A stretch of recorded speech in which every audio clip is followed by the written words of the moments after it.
Well, thank you for having me today. My name is Kristen Gelenitis. I am a biomedical engineer at the APT Center at the Cleveland VA Medical Center. And today I'm going to be sharing with you some advancements in neural stimulation-induced exercise for people with paralysis. So you heard from a lot of my fellow investigators in the APT Center this morning, so they'll make my background introduction pretty easy for me.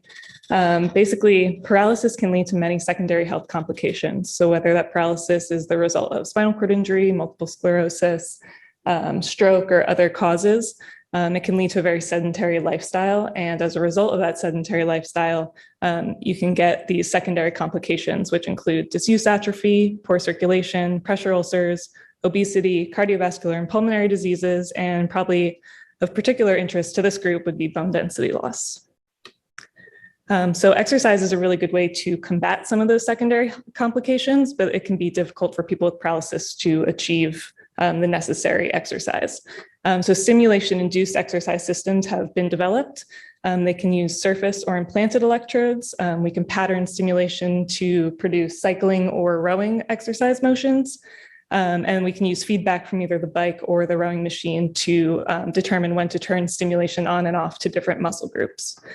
So this first video here should play is a video of somebody with complete spinal cord injury, so T10 complete, performing a cycling motion. So all of the motion here is the result of implanted stimulation systems. So what happens is we have a sensor on the bike, a crank angle encoder, and that detects where the pedal is in space. And then we map in our stimulation model what muscles should be active at each point in that pedal rotation in order to create this smooth cycling motion. So that is the cycling. And then here, more recently, we've been moving into also doing rowing exercises. So this is a different individual with paralysis doing a rowing motion. Using surface stimulation. So that's all the wires kind of coming out from his leg area there. So basically there's different phases of the rowing motion. The quads come on first to push you back. Then they use their volitional upper body movement to do the arm handle pull. And then the hamstrings will turn on to bring them back forward again. So there's different iterations of this. First, we started using a finger switch that was mounted on the handles. So when he was in that pushed back phase and pulled forward, he would hit the finger switch and then that would activate the hamstrings to come on. We've recently, some investigators in our center have created a more closed loop model that's now just based on the handle position. So you don't have to worry about figuring out when you should be doing quads versus hamstrings. It just automatically switches for you. So these systems, particularly the cycling systems, have been around for a good amount of time. And we've seen some pretty well-established benefits. So first, compared to just upper extremity exercise alone or exercise using only the muscles that people have volitional control over, activating the paralyzed muscles engages a larger muscle mass. So that's important because it could potentially provide better cardiovascular workouts with these systems. It also addresses the lower extremity specific issues like the poor circulation, the atrophy, and all of that. So our group and others have reported some significant improvements in muscle mass, body composition, and also quality of life. But that's after repeated use and a lot of training with these systems. It can take a really long time for those benefits to accrue. So challenges remaining with these systems, people with paralysis have very low force capabilities, and that's because of the muscle atrophy, and also because their muscles are more prone to fatigue because of fiber type conversions. So you get really rapid fatigue, and that limits the intensities and the durations that they're able to exercise for. So like I said, these physiological adaptations can be really slow to accumulate, and particularly bone density improvements have not been well established. There's kind of conflicting literature as to whether that actually occurs at the low power outputs that people are able to generate with these systems. So today I really want to highlight some of the work that I've done recently focused on this rapid fatigue, and different stimulation strategies aim to reduce that so that we could improve exercise for these people.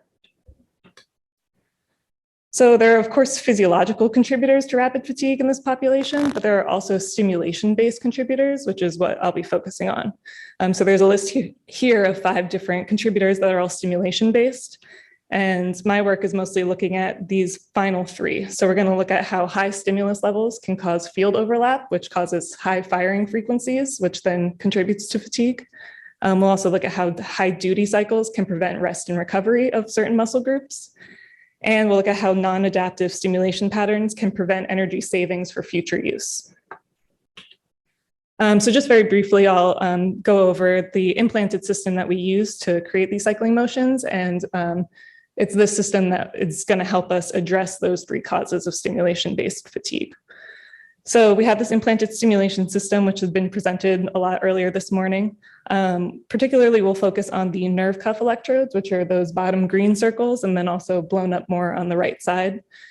So we use spiral cuffs, which can have up to 4 contacts, or composite flat interface nerve electrodes, C-fines, that can have up to 16 independent contacts. And that's the key, is that they surround a nerve with multiple independently controlled electrode contacts. So we can stimulate through each of those contacts at different levels and at different times to activate different fascicles within the nerve. So that's really what's going to be key to help us address some of those issues. So again, the first issue, the stimulation-based issue, is that conventional stimulation-induced exercise systems use really high levels of stimulation because they're trying to get the most out of the muscle from the beginning that they can. So those high stimulus levels can cause electric field overlap, which is demonstrated here in this cross-section of a nerve. So the fields of multiple electrode contacts are overlapping, and fibers within that region can be forced to fire at higher frequencies than you might be intending. So our strategy to address this is to reduce overlap using optimized stimulus levels. So to try to prevent some of that overlap from occurring. And there's a whole background optimization procedure that we do to identify what those better levels are. I won't go into that here, but I'm happy to describe it if anyone's interested after.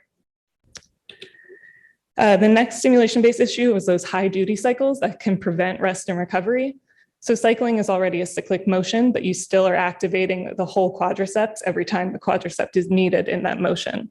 And what we want to do is reduce that duty cycles and maybe only, let's see if it'll play, only activate a subset of the quadriceps each time it's needed. And then the next pedal stroke activate a different subset of the quadriceps.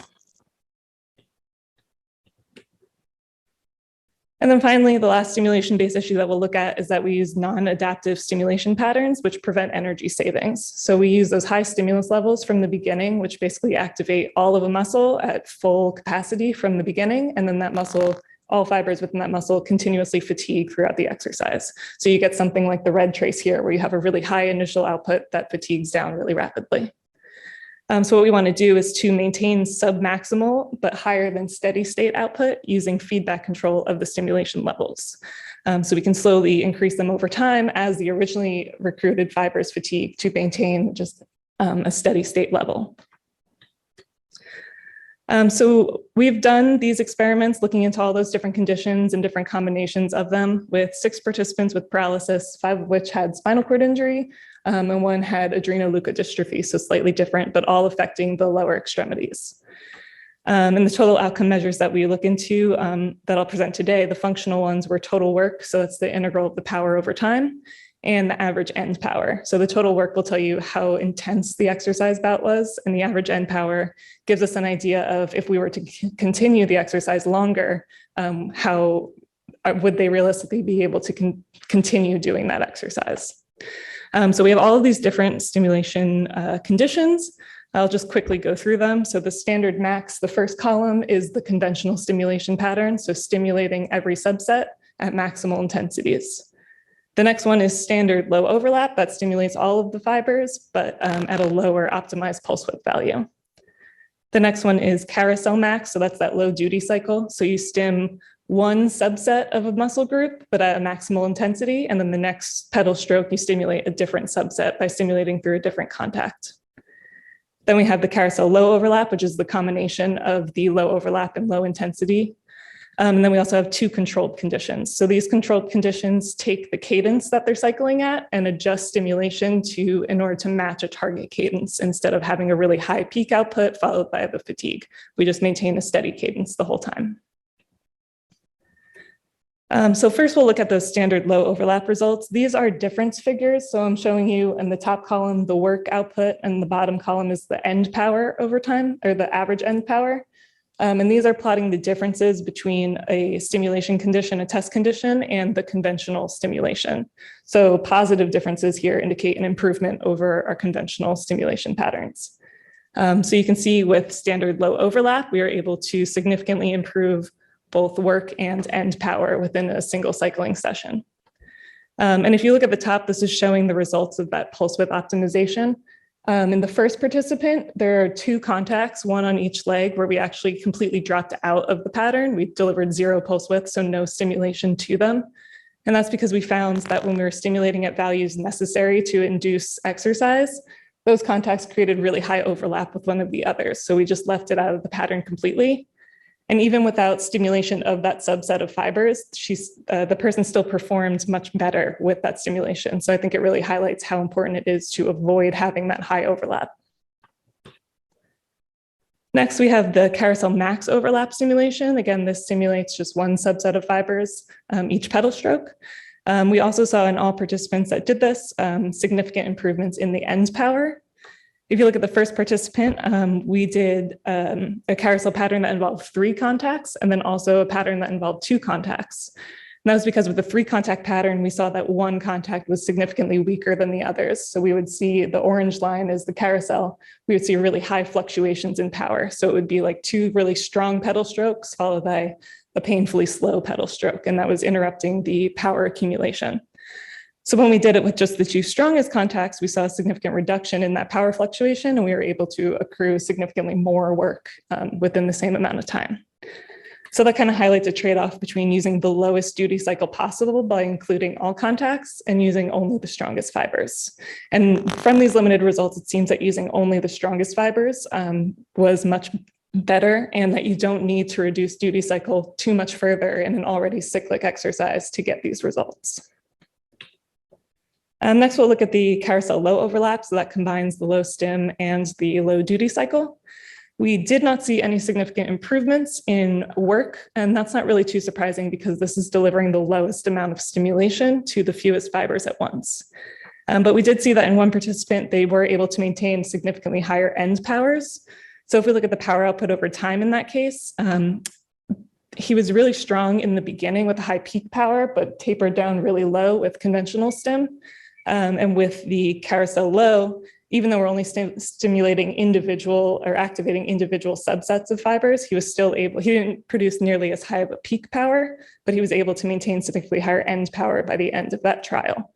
So indicating that perhaps he could eventually cycle long enough to match or exceed the amount of work done with the conventional stimulation.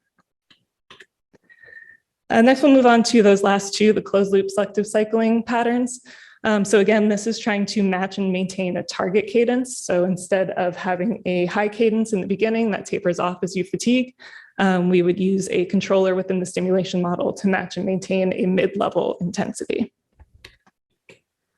So this is the results from those. Again, the same difference figures here. The purple is the standard controller results. So we found that we got significantly higher end powers in 4 of the 5 participants, but only significantly more work in 1 of the participants. And some of that might have just been based on what the target cadence we chose was. It's hard to predict, you can pick a mid-level cadence, but you don't know if they're going to be able to maintain that throughout the entire exercise still. So we think there's some work to do in there, but it's still a pretty promising pattern. And then finally, we have the carousel controlled. We saw that this produced significantly higher end powers in all 3 participants tested with that pattern, as well as significantly higher work in 2 of the 3 participants tested. So we think this is really promising, and it's combining multiple strategies, having as low stimulation values as possible until you need to increase it to recruit more fibers, and providing more rest and relaxation by alternating the fibers that you're activating. I just wanted to point out that this participant had really significant improvements in end power here. If you look at those percent improvements, it's almost 300 to over 800% improvement. And that's because with conventional stimulation, he wasn't even able to cycle for 90 seconds before fatiguing to a dead stop. But when we did these more controlled patterns, he was able to keep going for minutes and minutes longer. So really a significant improvement, and really highlights the endurance benefits that these patterns can provide. So I know I just threw a lot of data really quickly out there. Just to summarize the average impact across all participants and all stimulation conditions, we saw an 11.6% improvement in work and a 98.3% improvement in end power. And these are not a long-term training study. These are within single bouts of exercise. So you can imagine if we can eventually incorporate these patterns into a longer-term training study, performing 11% more work each time you cycle could really translate to big improvements.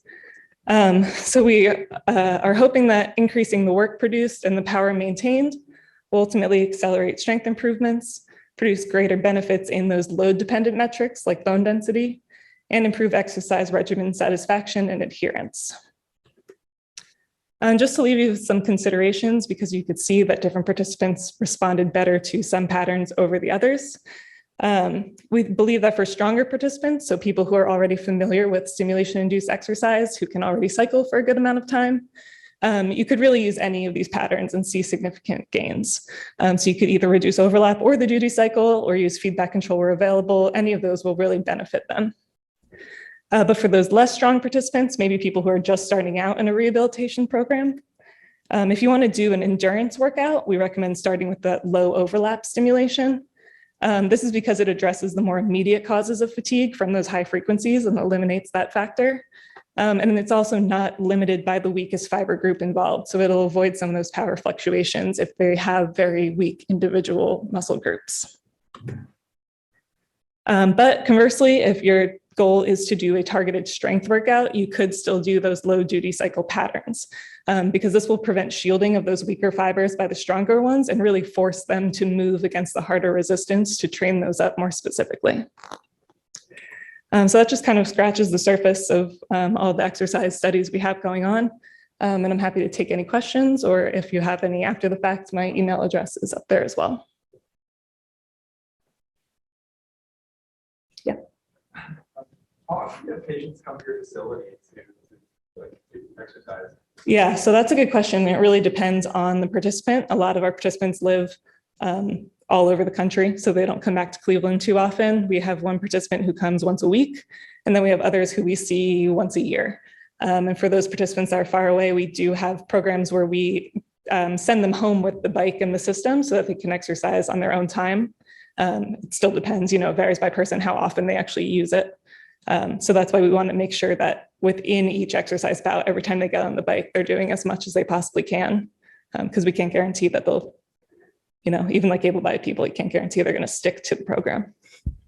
When you send them home with like just those surface stickers that are going? So it depends. So we have, I think I work with 4 or 5 participants at home that have the implanted system. I mostly work with implants.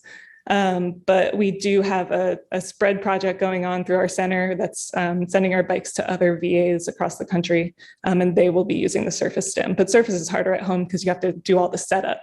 Whereas with the implant, you just tape something over where the implant is to your abdomen, and then you're able to just get on the bike and go. Okay. Thank you.